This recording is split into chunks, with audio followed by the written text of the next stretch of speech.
হঠাৎ বিএনপির কঠিন অবস্থা। বিএনপি নেতারা দিগ্ভ্রান্ত হয়ে চারদিকে দিক বিদিক ঘুরছে, কি করবে তারা ভেবে পাচ্ছে না। ভারসাম্যহীন কথাবার্তা বলছে, এমনভাবে অ্যাক্ট করছে মনে হয় যেন বড় কিছু হয়ে যাচ্ছে। বিএনপি মনে হয় শেষ, মনে হয় -2 বাস্তবায়ন হয়ে গেছে। যদিও -2 বলতে দুই নেত্রীকে যেটা বোঝানো হতো সেটা তো অলরেডি ইমপ্লিমেন্টেড। যেভাবেই হোক না কেন, ন্যাচারালি হোক আর একটা প্রক্রিয়ার মধ্য দিয়ে হোক বা গণঅভ্যুত্থানের মধ্য দিয়ে হোক। তো দর্শক, বিষয়টা এখন সমীকরণটা এভাবে দাঁড়িয়েছে যে ডক্টর ইউনূস যদি সফল হয়, ডক্টর ইউনূস সফল হওয়া মানে কি? বিপ্লব বা গণঅভ্যুত্থানের প্রত্যাশা পূরণ করা, সেখানে সংস্কারগুলো হবে, একটা নতুন সংবিধান হবে, নতুন বাংলাদেশ হবে, বাংলাদেশ 2.0। মানে এটা হলে বিএনপি শেষ। আওয়ামী লীগ নিষিদ্ধ হলে বিএনপি শেষ। নতুন বাংলাদেশ, নতুন ধারা রাজনীতি। আর বিএনপি নতুন ধারা রাজনীতি নয়, বিএনপি পুরানো ধারা রাজনীতি। এই জন্য ডক্টর ইউনূস সফল হলে বিএনপি ব্যর্থ। সমীকরণটা এখন এভাবেই দাঁড়িয়েছে। এটা বিএনপি জানে, যার ফলে বিএনপি নেতারা অ্যাট এনি কস্ট ডক্টর ইউনূসকে ব্যর্থ করতে উঠে পড়ে লেগেছে। উপরে উপরে বিএনপির দু একজন বলছে, না না, ডক্টর ইউনূসকে ব্যর্থ হতে দেওয়া যাবে না, এই সরকার ব্যর্থ হলে আমরা ব্যর্থ হব। কিন্তু বাস্তবে বিএনপি এটা মনে করে যে ডক্টর ইউনূসকে সফল হতে দেওয়া যাবে না। এজন্য সব অভিযোগের তীর ডক্টর ইউনূসের দিকে। বিএনপি দৌড়ঝাঁপ শুরু করেছে। একদিকে নির্বাচন কমিশনে দৌড়ায়, আর একদিকে প্রধান উপদেষ্টার কার্যালয়ে দৌড়ায়। কি করবে বুঝে পাচ্ছে না। কেন এই অবস্থা? আপনি দেখেন, এই যে বিএনপির যে অবস্থাটা আপনাদের সামনে আমি উপস্থাপন করলাম, দিক বিদিক হয়ে ছুটোছুটি করা। আচ্ছা, জামাত ইসলামী তো একটা দল, তাদের মধ্যে দেখছেন এরকম অস্থিরতা। তারা তো নিয়মিত তাদের সাংগঠনিক কার্যক্রম করছে, তাদের কর্মী সম্মেলন করছে, রোকন সম্মেলন করছে, এবং রুটিন কাজ। প্রধান উপদেষ্টা ডাকলে যায়, বিদেশি মিশনগুলো দাওয়াত দিলে সেখানে যায়। বরং জামাতের অফিসে এসে বিভিন্ন ডিপ্লোম্যাটিক মিশনের প্রধানরা সাক্ষাৎ করেন, এবং জামাতও কখনো কখনো ডিপ্লোম্যাটিক মিশন প্রধানদের সাথে বৈঠক করেন। এই তাদের মধ্যে কোনো হতাশা, এই মনে হয় শেষ হয়ে যাচ্ছে, দ্রুত কিছু একটা করো, আগুন লাগছে, তাড়াতাড়ি নিভাও, এরকম কোন অস্থিরতা দেখছেন জামাত ইসলামের মধ্যে নেই, কিন্তু বিএনপির মধ্যে আছে। কারণ কি? কারণ একটাই, সংস্কার সফল হলে বিএনপির চুরি বাটপারি দুর্নীতির রাস্তা বন্ধ হয়ে যাবে। আর থিওরি এটাই, দুর্নীতি করার রাস্তা বন্ধ হয়ে গেলে বিএনপিতে নেতা পাওয়া যাবে না। ছিনতাই চাঁদাবাজির রাস্তা বন্ধ হয়ে গেলে বিএনপিতে কর্মী পাওয়া যাবে না। হ্যাঁ, গত 15 বছর তো দুর্নীতি, চুরি ছিনতাই বিএনপি করতে পারেনি, কিন্তু বিএনপি তো লোক পেয়েছিল। সেটা মজলুম সিম্পিতি পেয়েছিল, আর একটা আশা ছিল যে না, আমরা অদূর ভবিষ্যতে ক্ষমতায় আসব, তখন আমরা ঠিকই দুর্নীতি চুরি করব। কিন্তু ক্ষমতায় না এসে এখন আওয়ামী লীগ বাধা ছিল, যে আওয়ামী লীগ বাধা দূর হলে নিশ্চিত বিএনপি। গত 15 বছরের পারসেপশন ছিল এটা, যে আওয়ামী লীগ না থাকা মানেই বিএনপি। কিন্তু এখন আওয়ামী লীগ নাই, এখন যদি বিএনপি কিছু না করতে পারে তাহলে বিএনপি সত্যিকার অর্থে হতাশ হয়ে যাবে। যেমন তারেক রহমান দেশে আসবেন, আওয়ামী লীগের পতন হওয়া মানে সাথে সাথে দেশে আসা। কিন্তু এখন হাসিনার পতন হয়েছে, কিন্তু তারেক রহমান দেশে আসছেন না। তো বোঝা যায় এই পরিস্থিতিতে বাংলাদেশের ইতিহাস সবচেয়ে সুন্দর নিরাপদ গণতান্ত্রিক পরিবেশে যদি তারেক রহমান দেশে আসতে না পারেন, তাহলে বিএনপি শেষ। বিএনপি আর কোনোদিন ঘুরে দাঁড়াতে পারবে না। মানে এই হতাশার জায়গা থেকে বিএনপি দিক বিদিক ছুটে চলছে। বিএনপি নির্বাচনের কথা বললে অনেকেরই গাত্রদাহ শুরু হয়। মির্জা আব্বাস, দেখেন দেশে একটা অস্থির সময় চলছে কিছু কিছু দিক থেকে। তো এই সময়ে সুষ্ঠু পরিস্থিতি দরকার, সংস্কার দরকার, আইন শৃঙ্খলা পরিস্থিতি উন্নয়ন দরকার। নির্বাচনে কোনো কথা বলার পরিবেশে আসেনি। অতএব বিএনপি এই মুহূর্তে নির্বাচনের কথা বললে তো জনগণের গাত্রদাহ শুরু হবে, বিপ্লবীদের গাত্রদাহ শুরু হবেই।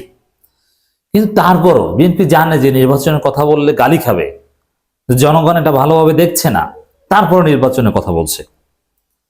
কেন বলছে? ওই যে দিক বিদিক দৌড়াচ্ছে, হতাশ বিএনপির বৃদ্ধ নেতারা। আমি যাদেরকে অনেককে বলি, সবাইকে না, বুইরে খাটাস, এরা মনে করছে যে দ্রুত ক্ষমতা না আসতে পারলে তো আমরা অচল হয়ে যাচ্ছি, কিছুদিন পর ডায়াবেটিস বেড়ে যাবে, হাত পা অবশ হয়ে যাবে, তখন এই ক্ষমতা ভোগ করবো কিভাবে? দ্রুত নির্বাচন দাও, কোন রকম কিছু এমপি মন্ত্রী হই। কিন্তু আপনাদেরকে বলবো যে তরুণদের হাতে ছেড়ে দিন, দেশটা নিরাপদ থাকবে।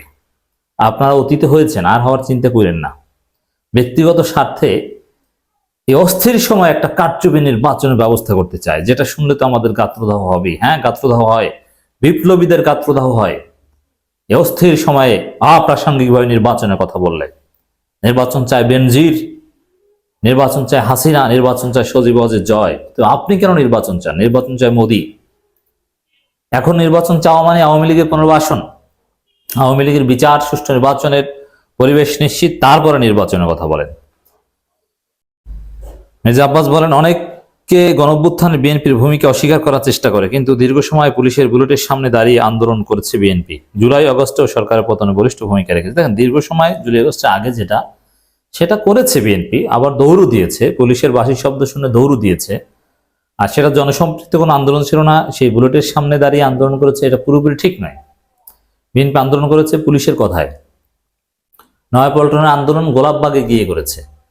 পুলিশ যদি বলে যে রাস্তার ডান পাশে দাঁড়িয়ে কান ধরে উঠো আর বসে, তাহলে উঠছে আর বসে।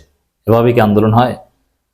পুলিশের অনুমতি ছাড়া বিএনপি কোনো প্রোগ্রাম করেছে গত 15 বছর? তো পুলিশের অনুমতি নিয়ে আওয়ামী লীগের পতন ঘটাবেন? মানে কি আন্দোলন ছিল আমরা জানি না। হ্যাঁ, কিছু কিছু জায়গায় জনগণ সাড়া দিয়েছে, যেমন জনগণ ভোট দিতে যায়নি।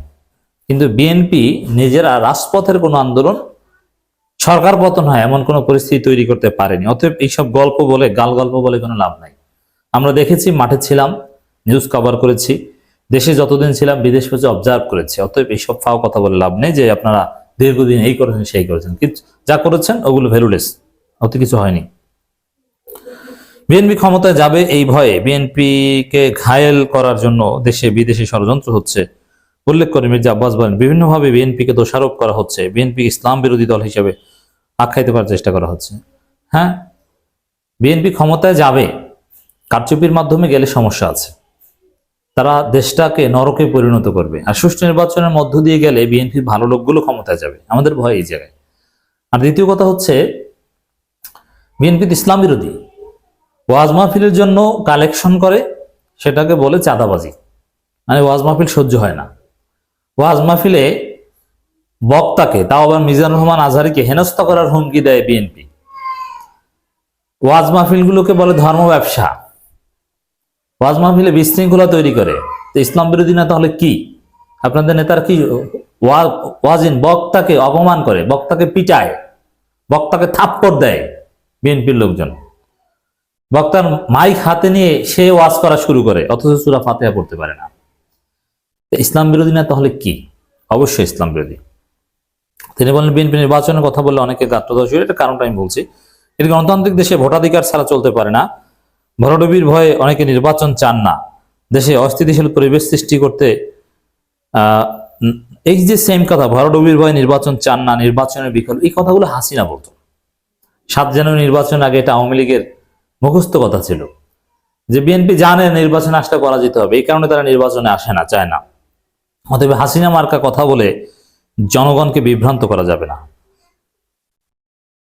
বিএনপি কোন অবস্থাতে দেশকে অস্থিতিশীল হতে দেবে না, সেজন্য আমাদের হাজার হাজার নেতাকর্মী প্রস্তুত। কি করবে? আওয়ামী লীগের পক্ষ হয়ে জনগণের সাথে মারামারি করবেন? তাহলে এটা কার হুমকি? হাজার হাজার নেতাকর্মী তো ধানমন্ডি 32 নম্বর ভাঙতে আসে, বিভিন্ন জায়গায় ভাঙচুর করতে ছাত্র জনতার সাথে বুলডোজার নিয়ে রেডি থাকে। তা আপনার হাজার হাজার নেতাকর্মী কিসে প্রস্তুত? অতীত এরকম প্রস্তুতির কথা অনেক বলেছেন ভাই, অত কোনো কাজে আসেনি। রুহুল কবির রিজভী বলছেন, গণতন্ত্র এবং আবহমান বাংলার ইতিহাস সংস্কৃতি চর্চার মাধ্যমে এগিয়ে যাওয়ার ক্ষেত্রে আমরা কখনোই অন্যের হস্তক্ষেপ মেনে নেব না। মানে সব জায়গায় দেশের মানুষ এখন অনিশ্চয়তার মধ্য দিয়ে যাচ্ছে। এই অনিশ্চয়তা দূর করার জন্য এমন একটি রাজনৈতিক সরকার দরকার যেখানে জনগণের ইচ্ছার প্রতি, এই রাজনৈতিক সরকার অমুক্ত এগুলো কিচ্ছু না ভাই। এগুলো অতীতে এরকম অনেক রাজনৈতিক সরকার দেখেছি, কেউ কিচ্ছু করতে পারেনি। কিন্তু বিএনপির কথাবার্তার মধ্যে ভারসাম্যহীনতা, কারণ ডক্টর ইউনূস সফল হলেই বিএনপি ব্যর্থ। কিন্তু আমরা ডক্টর ইউনূসের সাথে আছি, প্রয়োজনে বিপ্লব আবার হবে ইনশাআল্লাহ। এই মুহূর্তে বাংলাদেশে আওয়ামী লীগ বড় সমস্যা, এটা আমি মনে করছি না। কারণ আওয়ামী লীগ পালাতো, এরা বিদেশে বসে ফেসবুকে হুমকি দামকি দিচ্ছে, শেখ হাসিনা লাইভ করছে। শেখ হাসিনা কোথায় নেমেছে দেখেছেন না? শেখ হাসিনা এখন অনলাইনে আড্ডায় অংশগ্রহণ করে, অথচ সাবেক প্রধানমন্ত্রী হিসেবে তারেক রহমান তো সাবেক প্রধানমন্ত্রী বা সাবেক এমপিও না। তারেক রহমানের যে ওয়েট ছিল বিরোধী দলীয় বিদেশে থাকা নেতা হিসেবে, তার 1000 গুণের 1 গুণ ওয়েটও হাসিনার নাই। হাসিনা মুহূর্তের মধ্যে মাটির সাথে নেমে গিয়েছে, পৃথিবীর কোথাও আশ্রয় হয় না। অতএব আওয়ামী লীগ নিয়ে এত উদ্বিগ্ন। আওয়ামী লীগকে বুলডোজার দিয়ে জনগণ যখন চায় তখন একটা ডলা দিয়ে আসতে পারে। এই জন্য দেশের এই মুহূর্তে দৃশ্যমান সমস্যা বা আওয়ামী লীগকে পুনর্বাসন করতে পারে এমন আশঙ্কা বিএনপির মধ্যে আছে। অতএব বিএনপিকে আমাদের মোকাবেলা করতে হবে, সঠিক পথে আনতে হবে।